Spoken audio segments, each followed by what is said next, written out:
Hey guys, today's discussion is that on the Universal Church, the Catholic Church. It's interesting, really. They started somewhere along the 300s AD, and after their birth, they were really the predominant player in institutional church, right? And then, as time went by, there was breakaways, as we know, and most of the institutional church have kept a lot of their teachings or their methods or their system in place.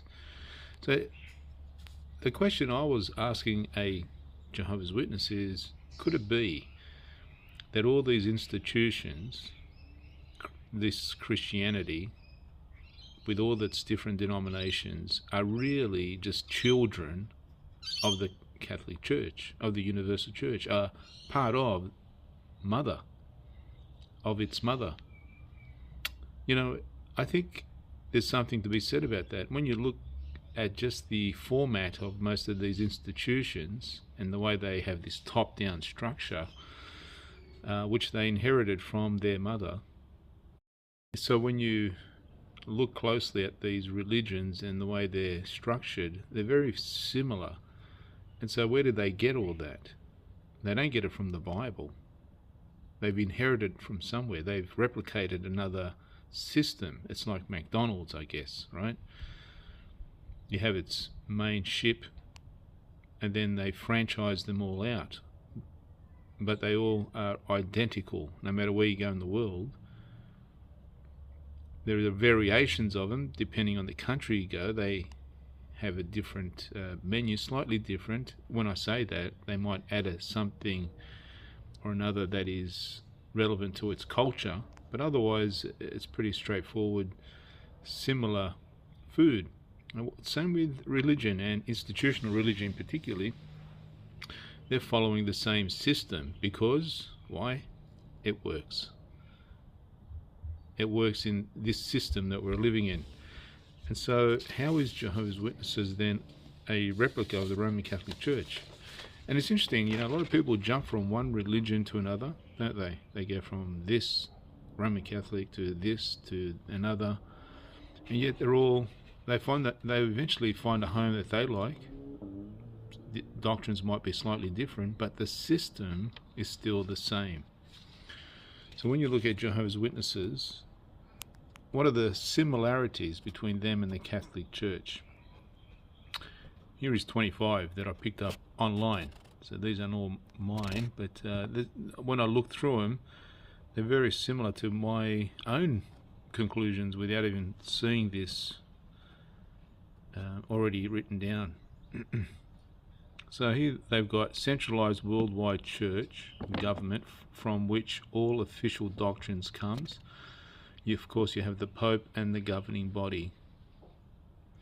2, a city where world headquarters permanently resides, both for Catholic Church. We know it's Rome, Italy, and it used to be Brooklyn, but where are they now? Warwick?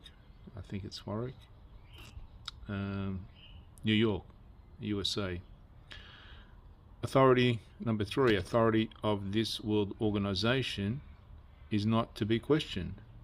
That's right. Here's the thing, when you talk to Jehovah's Witnesses, the thing you have to establish if you're trying to witness to them is not doctrinal points, but do they value the Bible? How much do they value the Bible in its authority in their lives? And will they, and when the governing body or the organization contradicts the Bible, right, where does their allegiance lie? Who do they follow? Who do they trust more? And that's where you have to get them at, get them to reason on those points first before you go into the doctrines. 4, both consider God to be the head of the world organization. Both the Pope and the governing body both claim inspiration. Both organizations are spirit directed by God. A simple definition of both follows. The definition of Catholic JW is someone who accepts Rome or the headquarters as God's visible Spirit-directed theocratic organization upon earth. 8, both have official yearly meetings, annual meetings of the world leaders, that is, those invited within the organization of Jehovah's Witnesses. I guess the Catholic Church does the same. The official doctrines that have changed dramatically over time, they both have that. Both teach the organization is supreme over the Bible rather than the Bible being supreme over the organization. 12, the average members are told by the organization they cannot understand the Bible without the help of the official organization. They are the channel, right? That God is using, so therefore trust them.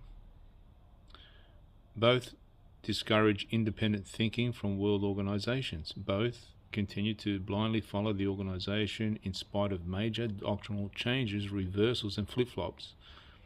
Both explain away doctrinal changes, reversals, and flip-flops by claiming new light. Both view every other church as heretical and false. 17, no salvation outside of their organization. 18, the word of the organization is unquestionably final. 19, interpreting the Bible is the sole right of the organization. 20, both make claims that because of their size, growth, activity, they must have the truth. 21, both have authoritative writings in addition to the Bible, creeds, catechisms, and the Watchtower magazine, etc. Both teach that you cannot understand the Bible unless you compare the Bible with their official authoritative writings, creeds, and of course the Watchtower. Both have an official clergy system with special privileges and rights the common member does not have, priests and the governing body. Both have system of monasteries where most holy and dedicated selflessly pledge to do the work for God without any material rewards. No children are allowed in both Catholic/monasteries, JW, e.g. Bethel. Of course, they're talking about Bethel, the branches, etc. Both cover up sexual molestation between men and children, which is quite interesting because for many years Jehovah's Witnesses denied any wrongdoing as long as I was a witness, and then in 2015 in Australia, when they had the Australian Royal Commission into child abuse, it was revealed that they had not reported a single crime of child abuse for so many decades, and yet they had over 1,000 cases of child abuse. Could have reported, should have reported, but never did so. Dealt with it in-house, swept it under the carpet, and that Royal Commission brought it to light, their wrong practices. So yeah, they both have this covering up of such wrong acts. It's interesting when you look at the history of Jehovah's Witnesses, a lot of them were actually Catholics in the beginning. So if you're people jumping from religion to religion, you sort of question why is it not a big deal for them? They're just looking for a home, right? And home is the mother church for them. And it feels like something similar when they go from one religion to another. It's just slightly different in the doctrine. Maybe someone doesn't believe in the Trinity, right? They believe in a Unitarian God or something like this. And so they'll go to somewhere where it's sort of find that type of a teaching. You know, you'll see a statement of faith. Everyone has their statement of faith, and that sort of draws people to think about if that sort of suits their current thinking. Or maybe it's preaching, maybe it's an evangelistic spirit they have, so they're wanting to find an organization that believes in that. Maybe they don't agree with birthdays and this or that and the other. You see, the Mother Church has provided all that through these different denominations. Now, it may not seem, you may not see the connection, but it's there when you look at it. But what is the truth? Really, the simple truth of the Bible. The Bible is understandable by merely reading it. Ephesians chapter 3, verses 3 to 5. The Bible is or God's Spirit is your source and guide. And we can reflect, look at the Bible and see the truthfulness of it as we read, like a personal letter to us, because it is a personal letter to the child of God. The only person that should be, and He's in us, is Christ Jesus. Hebrews chapter 8 tells you that in the new covenant, God will be teaching us. Salvation is a individual matter that is fundamentally rooted in our belief in Jesus Christ and does not depend upon any earthly human organization. When you can see that and you realize that's simple, when you speak about salvation, then you realize, oh, I actually don't need an organization. So what is the organization for? Why is it in existence? When Christ said, you are part of the body, you will not have leaders, you won't have someone lording it over you, right? And that's another discussion as to the different roles or different gifts within the church. Back in the first century, we talked about pastors and evangelists and teachers and those who prophesy and speaking in tongues. Those things were happening and those gifts were available. But what was it for? Was it to set up an institution? So this is the mistake people are thinking, because they assume that's what it was all about, but it wasn't. The truth is simple, friends. It's not a difficult thing. Next time a witness comes to you, ask them, how is one saved? See if they can say it without including the organization. It's very difficult for them to say that because their teaching compels them to say it's the organization, at least part of that process.